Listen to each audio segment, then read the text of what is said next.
It's a Broadway show, and we're back with another big one. I'm Tamsen Fadal. The Eyes Have It. It's the new musical about one of America's most famous televangelists, Tammy Faye Baker. It's Tammy Faye, featuring a stacked cast and songs from Elton John. Tony winner Christian Borle plays Jim Baker. Let's send it out to Paul Wontorek. So, well, here we are. Here we are. God, look at you. Your career just keeps going. Another musical, another big Broadway musical. They fell for it again. Fell for it. Yep. So obviously, I mean, we've been talking for years. Jim Baker, you've always said dream role. Dream role. It's the only Jim thing that Baker. makes sense. I look so much like him. The British team is obsessed with NBC's live musicals, so they were watching Sound of Music live on a loop, and they were like, that's our Jim Baker. That's not what happened at all. I have a super agent named Joe Mahoda, who he jumped on it, and he duped them and convinced them that I was the right person for the role. And now they're stuck with me, and they cannot stand my nasal voice. The Brits call me Christian. I love it. So it's going great. So how do you look at him? I mean, and you've played nice guys, bad guys, crazy guys, funny guys. You've done a lot of different. Using the same voice and faces for all of them. No, you know, a lot of actors are like, I can't see my character as a villain. I have to find out. I don't care. He's a villain, and it's fun to play a villain. No, but he is. It's a very specific type of.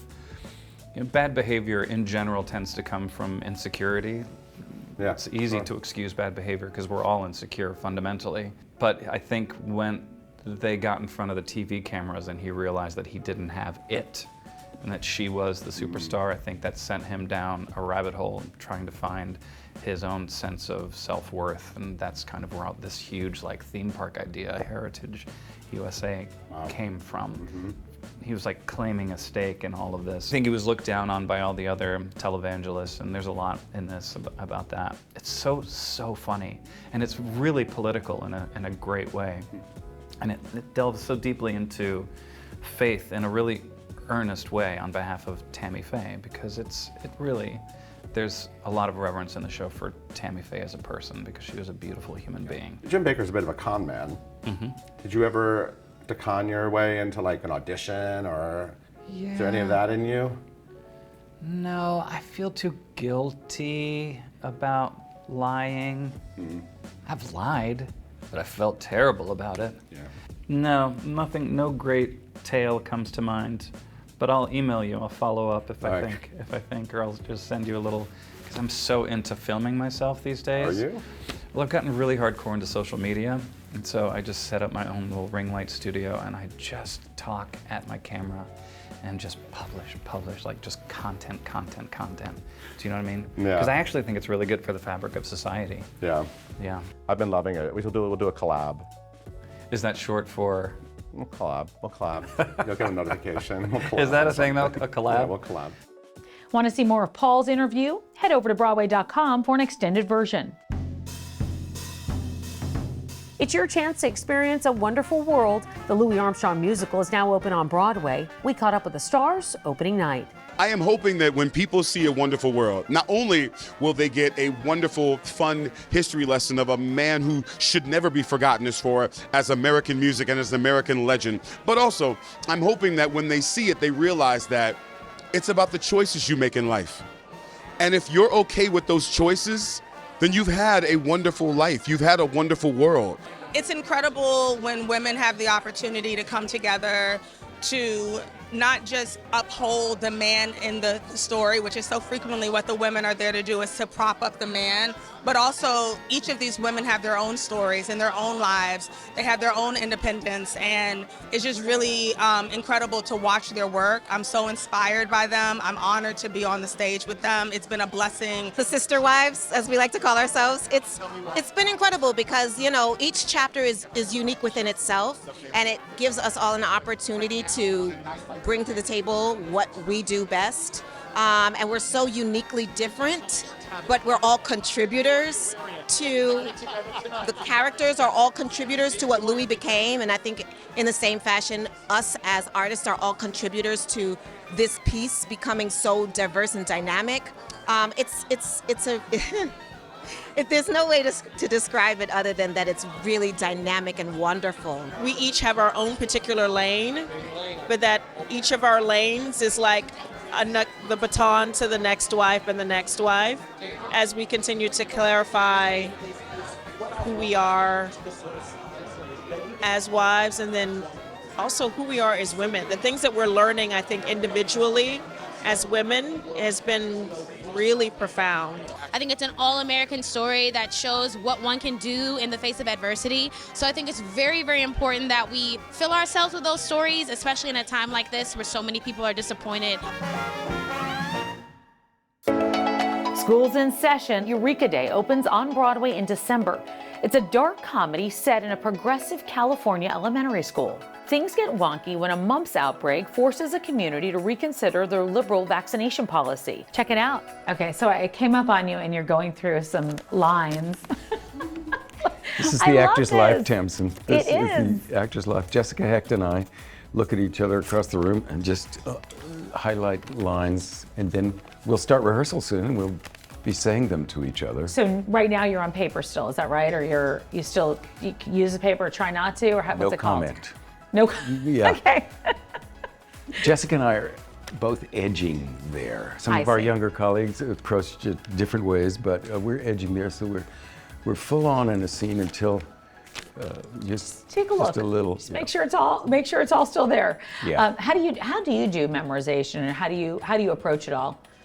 I wish I had a system. Yeah. An actor should have a system, but it's some kind of combination of walking around, thinking them all the time, saying them, then realizing you had them all wrong. Not necessarily the words, although that can happen Right. too. You put this one here, but what the guy or the person is meaning and wanting when he says that. So it's a constant. And I watch my colleagues, and they just get better and better, and I think, ooh, I better get better. As do you. I hope so. I hope so, Tamsen. So what did you think when you first read this script? We talk about this in rehearsal a lot with Anna Shapiro and with the playwright, Sure. Jonathan Spector. The first few pages read as this brilliant kind of satiric take on a certain subculture, and you think, ooh, this is good, because I'm a Californian by birth. But a little voice also saying, I'm not sure this will sustain for 90 minutes, 2 hours. Then you watch the playwright take things in different directions and take a different angle on human loss, human dependence on each other, and coming up upon the places between people when you realize, oh, we do disagree. And we have to figure out what we're going to do in the face of disagreement. Want to see more of my interview? Head over to Broadway.com for an extended cut. We're celebrating another huge opening night on Broadway. Emmy and Golden Globe winner Darren Criss back on Broadway in Maybe Happy Ending. It's a new musical about two lonely robots in South Korea and a chance encounter that leads to friendship and maybe more. We caught up with the stars at the opening. This is special and unique in a way that is so singular, and so having people that I love and admire come see the show and sort of corroborate on that feeling is a relief, because I'm like, oh good, I'm not crazy. This is kind of a gem, right? There's uproarious laughter, which is always really fun. I think doing a comedy is, I think there's such technical elements to it. It's kind of like science, it's kind of like math, and it's really fun to do. And then at the end, when you could hear a pin drop, it's really special, because I know people are listening, and I know it's hitting people in a way that is how we want it to hit people. Here's Beth Stevens with another edition of Building Broadway. So tell me about this world. How do you describe Maybe Happy Ending? I mean, Maybe Happy Ending, from the perspective of the world, Maybe Happy Ending exists in a, I think, increasingly imaginable near future where AI elements have taken on human form to the point where they're ostensibly indistinguishable from human beings. And that's kind of like the launch pad of the world and the two primary protagonists that we meet. Yeah, I think it wants to feel like, you know, the what we can imagine in a somewhat idyllic, somewhat dystopian future mixed with like a classic musical sensibility, classic design world. So, you know, despite there being a lot of digital elements, we wanted it to feel really tactile, that the textures were really apparent, and that, you know, there were things very recognizable. Some, you know, we're still having TV remotes somehow in the future, and you know, and Oliver's obsession with, you know, things from the past, and LPs and records and things like that. So it's finding sort of classic texture with futurism, you know, mixed with musical comedy. From a design standpoint, I can imagine an alternate universe where you could do this piece with a couch and a plant and your imagination. But this is an incredibly intense set design. So tell me about some of the conversations you had about coming up with this. It's a big swing. I think the origin point for the general approach was one in which, you know, we wanted to explore how much agency these created beings had in their own environment, because a lot of what challenges them is that they are supposed to be stuck in this kind of stasis of retirement, just sort of, you know, basically waiting to, you know, power down. So we've sort of concocted a machine that, you know, propels them, and it holds them, and then it gives them something to be released from, and, you know, it sort of carries them through and ultimately carries them back. Even though it's complex, and I think everyone's talking about the spectacle of it, however, there's so much more we're hoping to evoke than show here.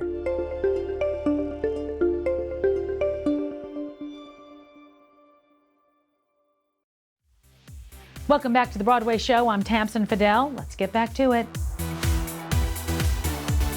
The holidays are always a tense time. We're getting ready for the new play, Cult of Love, from Leslie Headland. She's known for co-creating the Netflix series Russian Doll. We got to know the stars. Somehow Leslie has managed to write a perfect ensemble 10-person play where everyone is of equal weight, and it's incredible to be a part of, bear witness to support each other in that way. This play is singularly the most demanding thing I've ever worked on. It feels like there is at once something that is happening that is generated by us with each other, and then there's something that's happening that has nothing to do with us, but that is happening almost through us and through the play. And that's the experience that I hope we can translate to the audience. I was laughing out loud while reading it at home, which is always a good sign.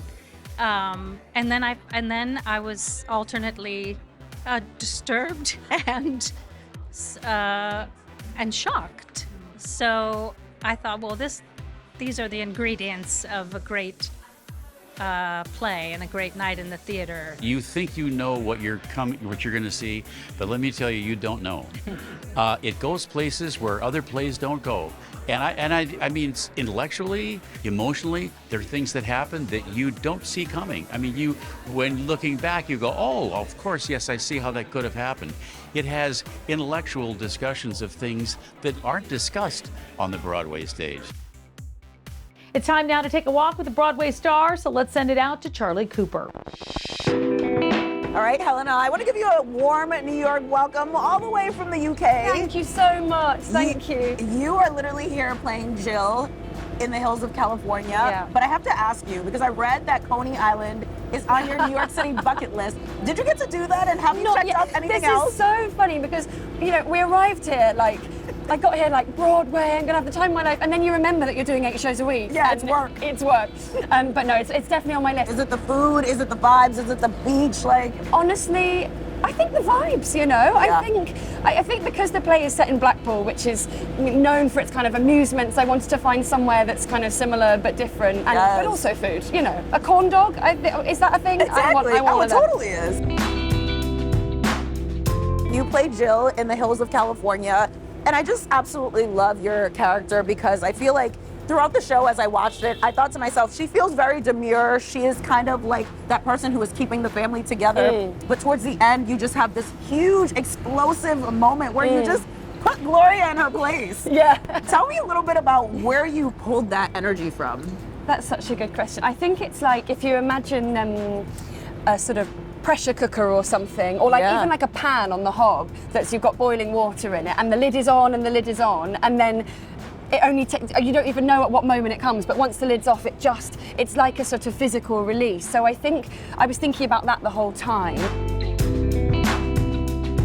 I'd love to hear more about the sisterhood that happens backstage amongst you ladies. I mean, it's real. Actors always say this, don't they? But it really is an extraordinary thing. Like, we've been talking about, some jobs just have a little bit of magic sprinkled on them, it feels like. That's what we've been saying. And we actually only met, the four of us. Some of us had been involved in kind of workshops leading up to the rehearsals starting, but we actually only met as a quartet on the day we had a photo taken. And it was just amazing, instant chemistry. And then obviously the process of rehearsing is you share things, you get to know each other's sense of humour, and we've just bonded. You know, I've got sisters now. I love that. It must be magical to be in New York playing this incredible role in this fantastic show. Yeah. Literally.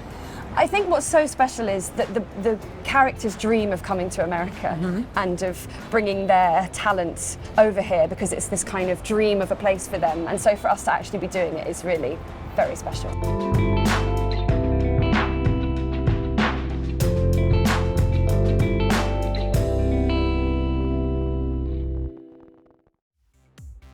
Thanks so much for staying with us for this latest episode of The Broadway Show. I'm so glad you're here. More than 3 years since winning the Tony Award for Best Musical, Moulin Rouge remains one of Broadway's hottest tickets. We caught up with the new stars of Moulin Rouge the musical, Soleil Pfeiffer and John Cardoza. This show is kind of like, I think, what you always hope and imagine when you're like 13 years old, that one day you will get to wear 1 million rhinestones and descend from the sky twice. What an honor to be back on Broadway in a show that really makes me feel like a Broadway star in a very different kind of way. Audiences have fallen in love with this show over the course of its now 5 years running on Broadway, and so you want to honor that foundation, but at the same time, you know, coming into this, the show has had a lot of life in its 5 years, and we are here to breathe new life into it with our own lived experiences. And so by nature, these characters are going to have a different heartbeat and a different pulse, because we have a different heartbeat and a different pulse. And so really all we can do here, and what has been sort of paramount for me, is just, you know, the first pillar of the Bohemian values is truth, and you have to find truth in this character, truth in how you exist in this character, and we just hope that that translates, because we love these characters and we want to, you know, do them justice.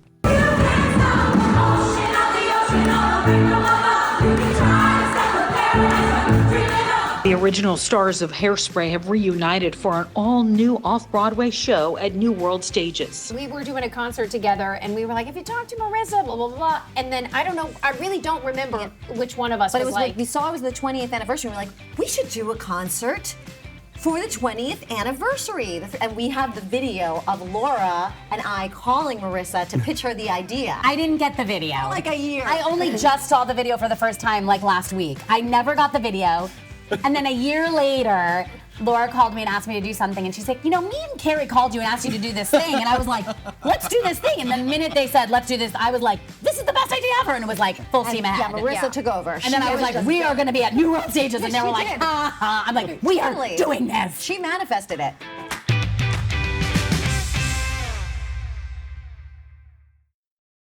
We've talked about it before. Broadway is all about community. And right now, we're shining our spotlight on the stars of tomorrow, the future of the theater community. This is a really extraordinary kind of situation we're in here with the first tuition-free drama MFA class, which is part of, you know, your lives, obviously, but it's also for Juilliard as an institution. It's a landmark moment, and what we're trying to do writ large, believing that art is a public good and art education should be a right. We're excited to tell you about a program we support at Juilliard in an effort to provide access to arts education.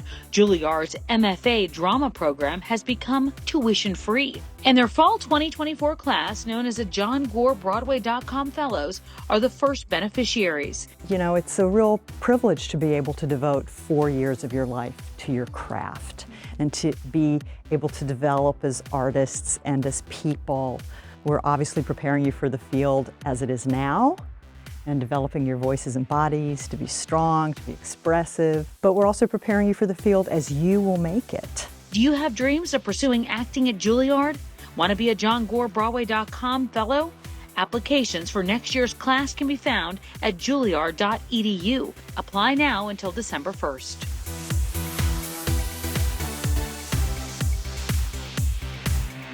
That's going to do it for us, but until next time, check out the Broadway Show Uncut wherever you get your podcasts. I'm Tamsen Fadal, and this is the Broadway Show.